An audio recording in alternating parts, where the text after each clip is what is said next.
Customers are always asking me, Ryan, why do you not like BMW? What is it about a BMW that you don't like? Let me show you. Everything in the car is plastic. Everything is plastic and it's so brittle. This broke in my hands, but you can see where it's dry rotted. The white is stress marks and dry rotted. So everything is brittle and plastic. Even replacing such as the water pump, the impeller inside the water pump, plastic. This fin, vacuum actuated fin, plastic. It is all plastic. All these coolant line hoses, they are all some form of plastic.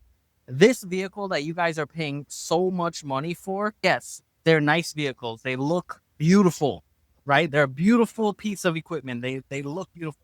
But y'all have no idea what y'all are really paying for. You guys are paying for brittle plastic. Do you believe things that get hot and cold should be made in plastic, or it should be made with something that lasts longer? The materials that they're putting in this is cheap as hell, and you guys are paying top dollar for this. As a mechanic, would I ever drive one of these? Hell no.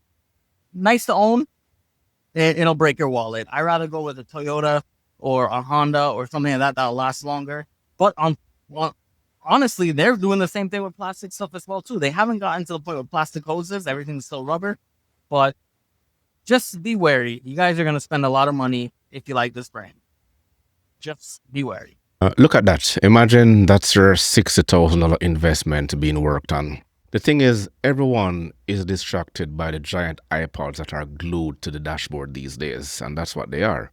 But while you're looking at the screen, most people don't even bother to look under the hood of their cars. I've been a parts manager for decades, and I remember when intake manifolds were aluminum. I remember when water pumps had metal impellers, and today it's all plastic as you're seeing here. And when this $50 piece of plastic you're seeing here cracks at about 60,000 miles, it doesn't just leak, it will toast or destroy your entire engine. Today we're going to be talking about why modern cars aren't built to last, they are built to expire.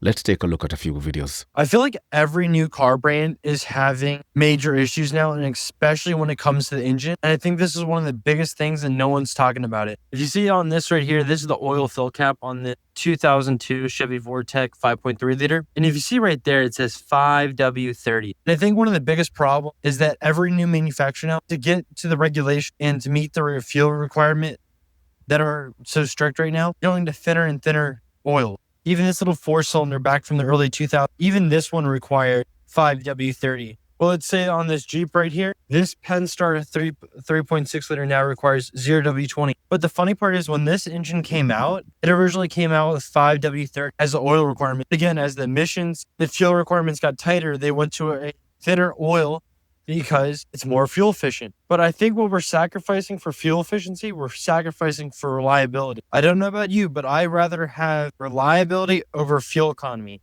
If you take away a mile per gallon and tell me the engine will go another 100,000 miles longer, I'll take that every day. But I feel like that's the problem. We're chasing the fuel economy and we're costing ourselves reliable transportation. So my Range Rover saga continues. As you can tell, I'm not in my 2024 Range Rover that's been in the shop 4 times. Now for the 5th time, because I was driving it the other day and all of a sudden it just shut off in the middle of the road while I was driving. And then the engine started shaking. So I was like, okay, this probably is something that needs to be looked at. So I brought it into the dealer. They called me the next day, a text message from Ms. Brooke at the Land Rover dealership. And she said, oh, the oil's just low. Like, we need to do it before we can test drive or do any tests on it. The oil needs to be changed. It's going to be $850.27. Can you approve this so we can look at the car? I'm like, absolutely not, Brooke. So I text back and then I call her and I'm like, I got my oil change with you guys in July. And she's like, oh yeah, wait, no, we see that here. So I'm like, so why'd you tell me I needed an oil change, Brooke?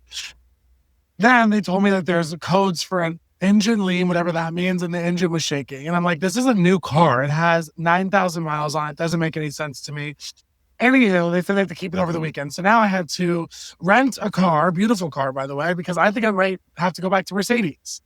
Because this Range Rover, I need a lemon law. If you guys know a good lemon law attorney, hit me up. All right, friends. So we came back to get my brand new Santa Fe that has been in the shop for the 2nd time now. This was in the shop for like almost 3 months. So we came back. Thankfully, they were super kind and they gave us a loaner car. But I came back to pick my car up. Obviously, you have a rental car. You got to fill it back up with gas unless you want to pay freaking $5 a gallon. But we got my car back. And how freaking lovely is it that they have my car for 3 months. And I have 22 miles on it. So just spent $50 to fill that car up. Now I'm about to go back and spend another $50 to fill this car up. So thanks for that, Hyundai. But just a little FYI, if you're planning to go get a new car, I love my car, but don't freaking get this brand new Santa Fe. Maybe they need to work. The thing is, we have to stop lying to ourselves about efficiency. Manufacturers, they're taking tiny 1.5 engines and they're slapping massive turbos on them and squeezing them until they scream. It's like asking a baby to bench press 300 pounds. Eventually, something is going to snap. In her case right here, I used to see the repair orders, and back then I saw major failures. You're talking about head gasket, cracked blocks, failed turbos on cars that are barely out of warranty. Because to meet emission standards, they had to sacrifice durability. You're not buying a machine anymore. You're buying a disposable appliance. Made a nice little $100,000 mistake. So I bought this Land Rover 2 or 3 months ago. I don't even have tags on the thing yet. And so far this winter, she has slid down my driveway, wrecked into the rocks, left me stranded once, wasn't able to make it up the hill. She has left me stranded at home for at least 5 days. And we started to make the trip to go get my surgery done 2 weeks ago. And we had to turn around, drive to my boyfriend's mom's house and take her car up to Denver because the Land Rover could not make it. My 2014 rear-wheel drive Camaro did better in the snow than this thing, and it has good tires on it. It has Continental all seasons, which the same all season that I put on all of our cars, and this one does not stop in just a little bit of snow, a little bit of slush. It even gets a little in the rain too. It's just, and she's beautiful, but like random shit, this thing makes so much noise when you're driving. It's just like falling apart. Like I really thought this would be the absolute best thing for the winters in Colorado. I took it snowboarding and I had to look at the traffic cameras to make sure the roads were bone dry, completely clear. Otherwise, I would not trust taking this thing into the mountains. And for an added bonus, so that, yeah, that doesn't work. Yep. Everything is button pressed. At this point, I'm getting ready to trade this Benz in. It's giving me too many problems. I cannot see the speedometer. I can't see the gas. I can't see anything. The screens are no longer working. This is the only screen that's working. I went on YouTube. YouTube said to press these 2 buttons down for 10 seconds. And it's supposed to reboot the whole system, like make the screens restart. Okay, so y'all see it's restarting, right? This is still not coming on. I'm so confused. Like, I can't even see how fast I'm driving. I'm scared to drive. Like, I don't want to drive on the road and I cannot see. Like, this is working. However, this is not working. To press this button down. Okay, disable system. Oh, yeah, let's try to do that. Let's disable the system. And then what? I think you're supposed to hold this down for 10 seconds as well. I don't know what I'm doing, y'all. I need help. Quite frankly, I'm tired of going through this. Like, I'm over it. I'm just finna trade it in. I'm just finna get something else. I'm over it. I'm done with it. I'm done. And as usual, the comment sections are going wild. Don't even get me started on the interiors as you're seeing here. You wanted heated seats? That might be a subscription very soon. You want to change the volume? Good luck with finding that button as well. It's buried 3 menus deep in a touchscreen that freezes when it gets too hot, as you're seeing here with this particular video. And this isn't luxury at all. This is just cost-cutting disguised as technology. It is cheaper for them to put everything on one screen than to wire up physical buttons we had in the past. But what happens within 10 years when that screen delaminates? The car is going to be totaled. You can't fix it. You can't replace it because the part is going to be obsolete in a parts catalog. It's to me, as cars get newer and the technology gets newer, I think they're actually going to get worse. This Mach-E does not have a door handle. This is a door handle, right? You pull in it, the door opens. This has a push button. Door opens. I have one problem with that. It snowed a little bit last night, probably 1 or 2 inches. So my avalanche is here outside, right? So the Mach-E would have a push button somewhere around here. You're going to have to find the push button, right? Instead of just pulling the door open, right? Wow, that actually worked. The push button would be somewhere around there. I guess if you own an EV, you should just park it in the garage. If you don't have a garage, don't own an EV. Because this is a push. That latch has to disengage. So what happens when it's iced over? You're not going to be able to just pull the door open, right? It's not going to be a simple process like that. This is a grab handle. So this is only going to work after the door has unlatched. If that mechanism gets frozen in there, you can't tug it open. There's no mechanical release to open that hint. Like, this is not going to get mechanically released from the outside like this is, right? You pull this unlatch button. This button is undoing that latch in there.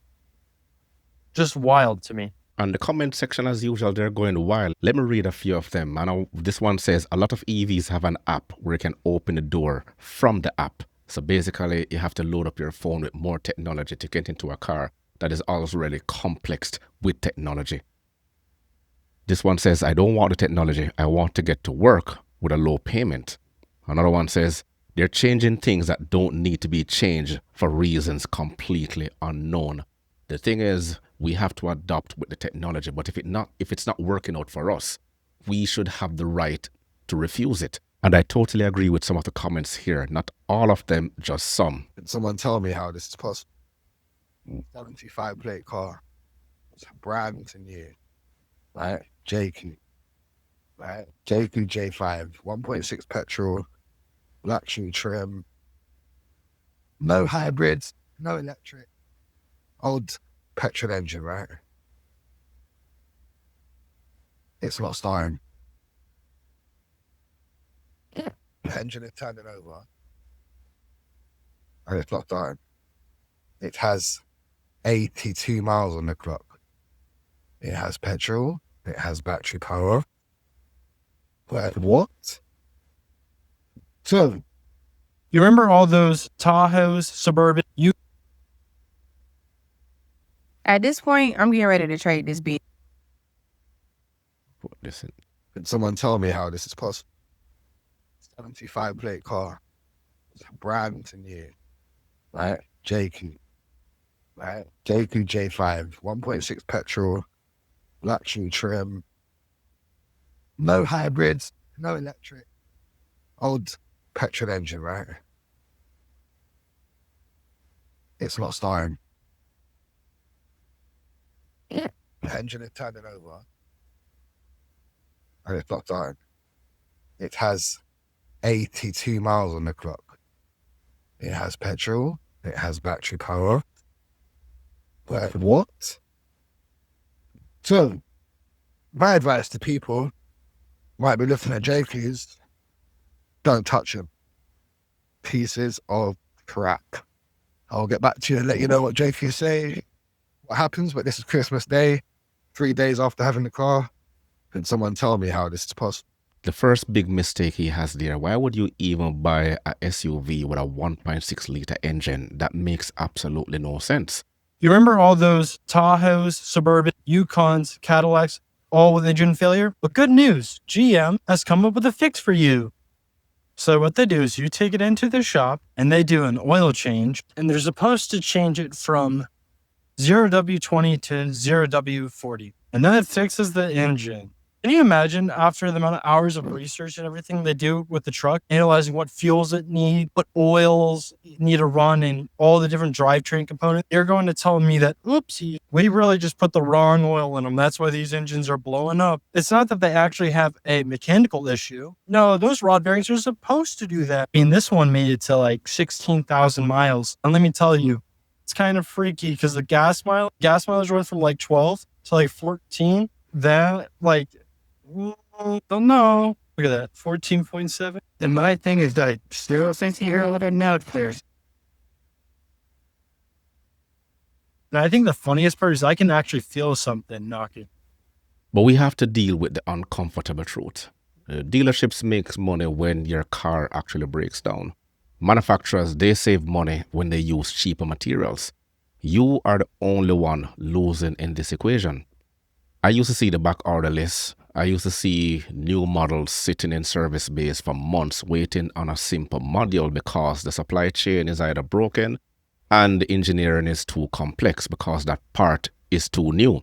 If you buy a modern car today, you don't own it. It actually is going to own you. Hang on. What is the most overrated car feature? Stop start. Why? Because there's more damage than you think. Yeah. So all you people that think having a stop start system is more beneficial for your car, it's actually not, because you're actually, for example, when the car's off and you're using the starter motor, you're probably using it like 5 times more than what you would normally use it, right? Second thing is you are cutting off the supply of oil and fuel. Yeah. So for your engine to start up again, it needs oil and fuel, right? So if you keep going, stopping, going up, you're stopping, pressurizing. It's not good for the car. And another thing as well, the cost of a starter motor compared to a non-stop start is ridiculous, like more than double. So yeah, stop start. It's completely overrated. Hopefully people see this video because it actually does a lot more damage to people's cars than they think. And thank you for sharing. Lots of information out there. We just need to search for it. So I want to hear directly from you. Have you opened the hood of a new car recently and been scared of what you saw? Are you dealing with a touchscreen that don't work? Let me know in the comments below because I read all of them. But last but not least, let me leave you with something else. Hey guys, and I just posted a video about how oh my god, I can't even speak. Oh my god, I can't even swallow anyway. I just posted a video about how good this car is. I love the Tesla, you know. But the Tesla. I miss my Camry. I don't even have anywhere to put my freaking phone at in this car. This car sucks. If you want to think that's talking about, oh my god, I love my Tesla. It's the best car ever. You're lying. But honestly, I think Toyota screwed me over, like, because I don't live 40 miles from my freaking job. I mean, max 20 miles. I mean, I wasted 40 freaking miles. With how often I had to charge, it's the same shit I put in gas. So yeah, anyone want to buy a Tesla? Please buy the Tesla off me. Like, literally, I hate this car. Like, who convinced me that this freaking Camry? Because you're wrong. This car is so sucks. It sucks. It honestly, I was trying to gaslight myself and make myself feel like this is like the best car ever just because I really wanted it. And it's like so pretty looking, but it's so bad. Like, I don't understand. Like, who genuinely likes Tesla? What? Hey guys, and I just posted a video about how much, oh my god, I can't even speak. Oh my god, I can't even swallow anyway. I just posted a video about. Well, the thing is, if someone convinced you and you went ahead with it, you have to take some kind of accountability because action comes with consequences. Some time ago, I rented a Kia electric car to get across the border from New Jersey to drive into Toronto, and it took me over 10 hours. A 3.5-hour drive basically took me almost half the day. And I got a lot of beat up in the comments for it, but it's just basically my experience. But anyway, that's for another time. Remember to grab a copy of my ebook, The Parts Manager Guide. The links are in the description box below. Stay sharp, stay educated, and I will see you in the next one.